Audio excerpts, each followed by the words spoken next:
좋아요와 구독하기는 사랑입니다. 네, 안녕하십니까.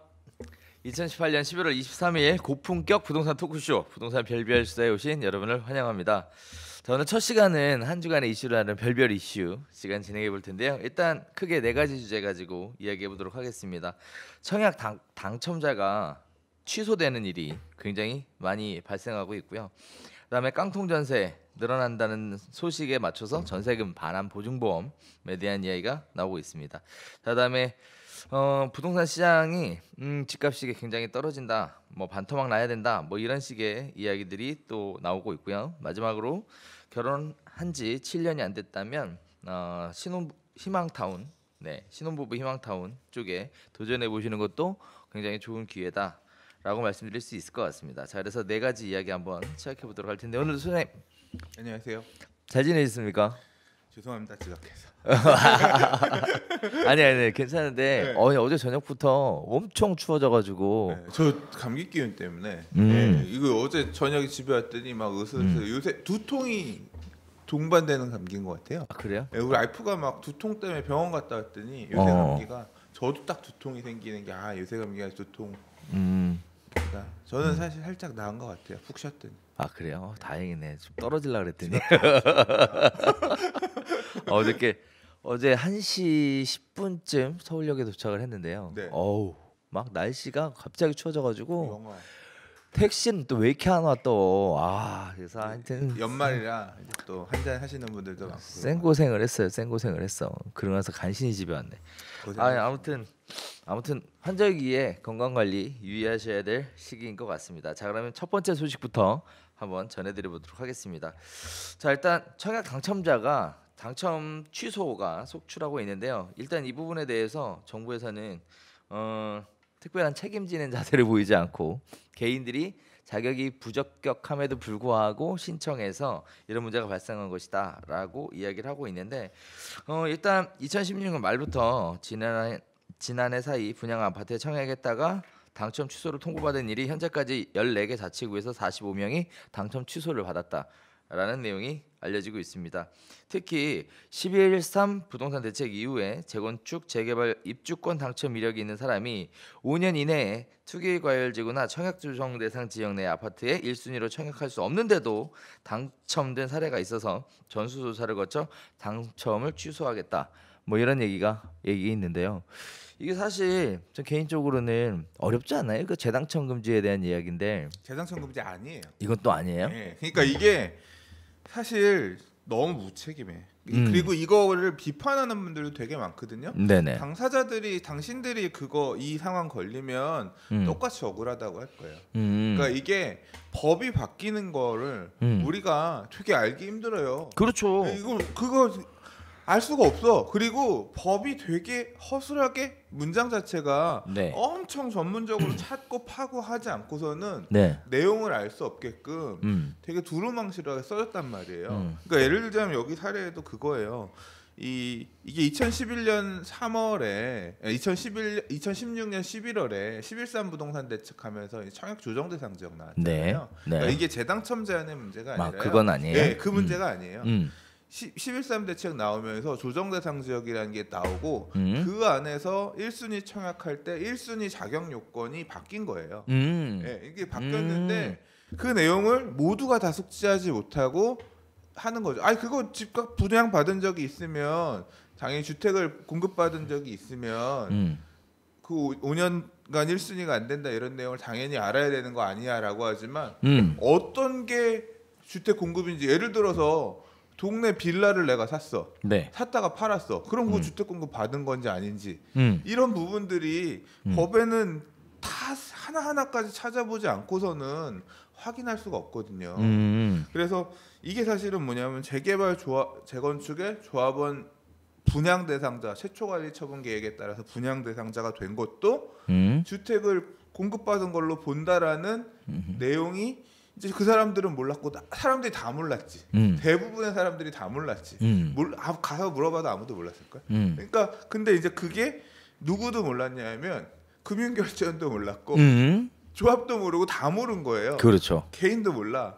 그래서 이게 보통 이제 1순위 이 청약해서 당첨자가 결정되고 나면 거른단 말이에요. 서류들 네. 갖고 와서 분양 회사에서 이 이제 분양 대행사에서 서류 갖다 놓고 부적격들 너는 이래서 부적격, 당신은 이래서 부적격에 걸러낸단 말이에요. 보통 부적격이 한 1-20%는 나와요.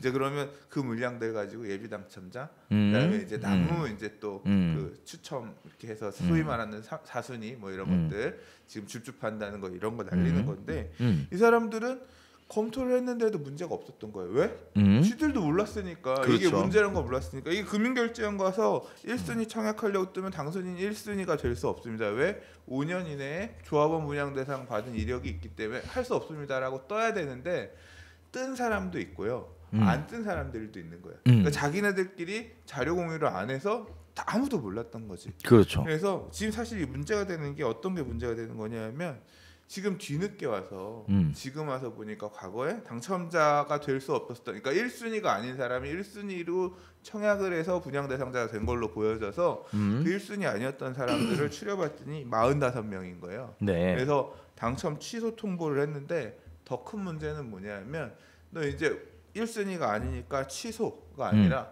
전매되는 데들도 있었잖아요. 그렇죠. 그걸 사고 판 사람. 앞에 그러면 당첨자가 아닌 사람인데 그걸 갖다 양수하는 양수인은 무슨 죄야? 분양계약서 나온 거 보고 샀는데 얘가 정당한 당첨자인지 아닌지 내가 어떻게 알아? 자기네들이 계약서 발행했는데 그 이제 선의의 제3자 피해자가 지금 나오고 있는 상황이고 또 하나는 뭐냐면 그렇게 양도하지 않은 사람 같은 경우는 어떤 문제가 있냐면 이게 부적격이 아니라고 판단했으니까 계약을 했잖아요. 그렇죠. 예, 부적격인 사람들은 다 걸러냈잖아요. 네네. 예, 그러니까 그 사람들은 계약을 안 하고 갔으니까 계약금을 안 냈지. 음. 근데 이 사람은 계약금을 낸 거야. 그렇지. 왜냐하면 부적격이 아니니까 계약 썼어. 그랬는데 지금 와서 국토부에서 보니까 당신 부적격이래.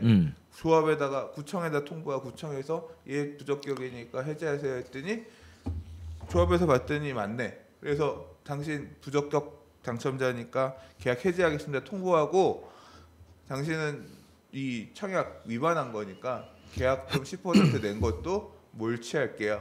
지금 그렇게 지금 통보가 가고 있어요. 네. 그러니까 계약금 낸 것도 안 돌려주겠다. 왜냐하면 청약 제도를 위반해서 네가 청약한 거니까 그게 계약서 안에 공급계약서 안에 써져 있다는 거예요. 그래서 지금 돈도 난리가 생긴 거예요. 지금 엄청 혼란한 상황이에요. 근데 이 사실 분양 그 사람이 지금 여기 국토부에서 청약자 본인이 자신의 자격을 제대로 확인하지 않은 잘못이라 그랬는데 엄밀하게 말하면 다 조금씩 책임이 있는 거지. 그렇죠. 다 제- 책임이 있죠. 네. 근데 일단은 일반인이 알기 어렵게 되어 있다는 게 가장 큰 문제였을 것이고 그리고 그러다 보니까 책임 떠넘기기식의 이야기가 아니냐라는 얘기가 지금 나오는 거고 그래서 지금 자꾸 이슈가 되는 건데요. 앞으로도 이런 사람들이 더 나오면 나왔지 안 나올 것 같지는 않아요.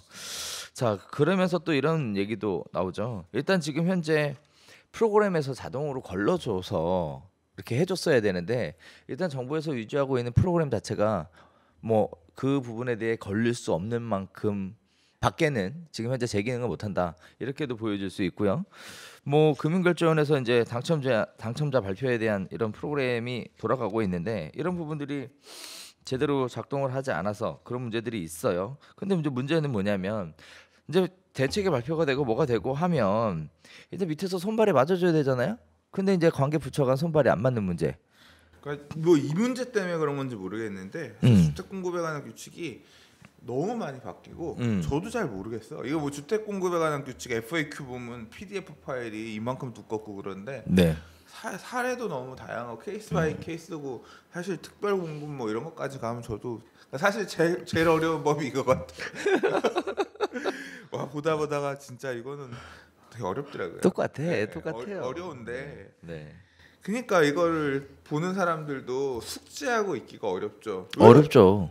또 바꾸잖아. 그럼 시험 봐야지. 일단 일단 또 바꿔요. 아니 그게 아니라 일단은 그럼 시험 봐야 돼. 국토부 관계자들한테 그거 나눠주고 시험 보는 거야. 그래서 자격 안 되면 이렇게 뭐 보직 정지하는 걸로. 이번에 우리 이따가 네. 신혼희망타운 얘기하겠지만 네. 그것 때문에 또 바꿔. 예. 주택 공급에 관한 규칙 계속 바꿔요. 그러니까요. 이거를 그 시점에 제대로 정확하게 아는 사람이 대한민국에 과연 몇 명이나 있고 이 귀한 비싼 돈으로 청약하는데 좀 시스템이라도 잘 구비가 되어 있어야. 물론 이제 이것 때문에 지금 보니까 내년부터는 지금 금융결제원에서 이거 청약자 당첨 관리하는데 네네. 감정원으로 이관해서 감정원에서 하나고 하더라고요. 조금 더 그래요? 책임감 있게 하기 위해서 하는 건지 모르겠지만 아무튼 뭐 이 말도 맞는 것 같아요. 부적격자가 당첨됐다가 걸려서 취소된 것이 모두 부적격자 본인 책임이라면 운 좋게 안 걸릴 경우에는 부적격자 본인의 능력이란 말인가? 이거는 좀 비아냥거리는 얘기죠. 근데 아무튼 지금 이런 부분들이 지속적으로 더 발생할 것으로 예상되는 가운데 일단 정부에서는 선의의 피해자가 추가로 발생되지 않게끔 빠른 조치를 좀 취해 주시기를 당부를 좀 드리겠습니다. 그리고 청약을 준비하시는 분들은 본인들의 청약 요건이 정확하게 일치하는지에 대해서 또 한번 꼼꼼하게 살펴보시는 지혜가 필요할 것 같습니다. 자, 이제 이런 부분들이 이제 이따가 나눌 신혼부부 희망주택에 대해서도 이제 정개공을 하게 될 텐데요. 그건 좀 이따 다시 한번 이야기 나눠보도록 하겠고요. 두 번째 주제로 한번 넘어가 보도록 할까요? 자, 우리 지금 지난주에 이런 얘기 했었어요.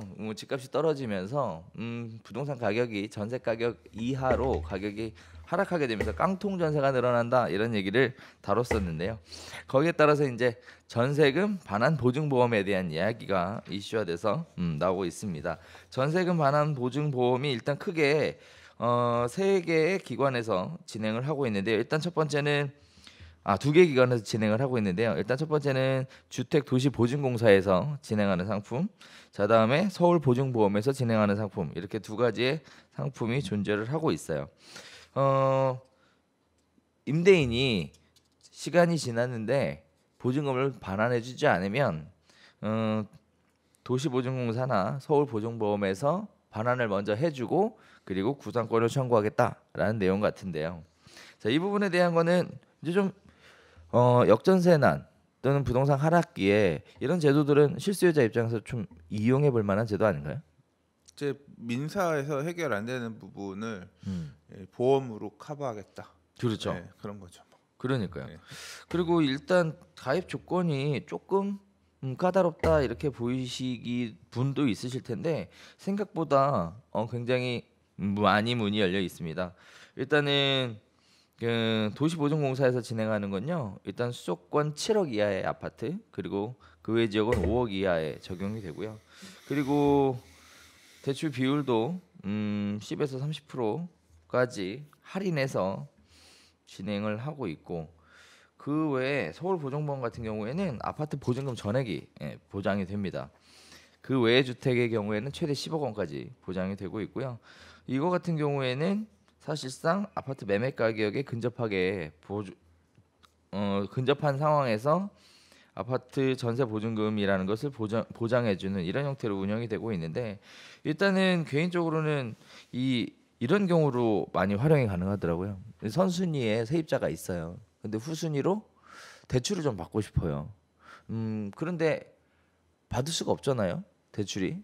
그런 경우에도 또 선순위 대출 받고 후순위 세입자한테는 보증보험을 가입해주는 이런 형태로도 시장에서 보통 많이 활용이 입주할 때 되더라고요. 많이 해요. 그러니까 이게 이 허그에서 하는 상품보다 오히려 사실 이제 서울 같은 경우는 서울 보증보험에서 쓰는 전세자금 대출, 이 전세금 보장 신용보험 요거 많이 쓰는 것 같아요. 네. 그러니까 잔금 계약금 이제 내고 잔금 중도금 대출금 잔금 이제 분양대금 남았는데 전세금 가지고 중도금 대출금이랑 잔금을 떼우기 힘드니까 이제 말씀하신 대출 선순위 대출을 일부 받으면서 선순위 대출 있으면 후순위 전세가 안 들어오죠. 그렇죠. 네, 세입자들이 안 들어가 그러면 전세를 주변 시세보다 엄청 싸게 줄게. 그러니까 전세가 갑자기 다른 건 6억인데 전세가 4억 5천에 나오는 집이 이런 집들이죠. 선순위 대출을 좀 받고 간당간당해서 이거 내 보증금 떼이는 거 아니냐 걱정하지 마. 보험을 들어줄게. 그러면 이제 다 보호가 됩니다. 만약에 만기돼서 못 나가면 구상권 청구해서 받고 할 수 있다. 이제 이런 개념으로 이것들을 쓰시는 것 같아요. 근데 사실 임대차 보호법으로 보장을 받잖아요. 근데 그거보다 얘가 좋은 게 있나요? 지금 사실 요새는 좀 그런데 옛날에는 가격이 간당간당했어요. 네. 그러니까 이게 어떤 개념이냐면 선순위 대출, 후순위 이 보험까지 합치면 매매가랑 간당간당한 수준이 되는 거죠. 그러니까 만약에 경매 넘어가게 되면 전세 보증금 까이는 문제가 생기는 거였어요. 그랬기 때문에 무조건 했어야 돼.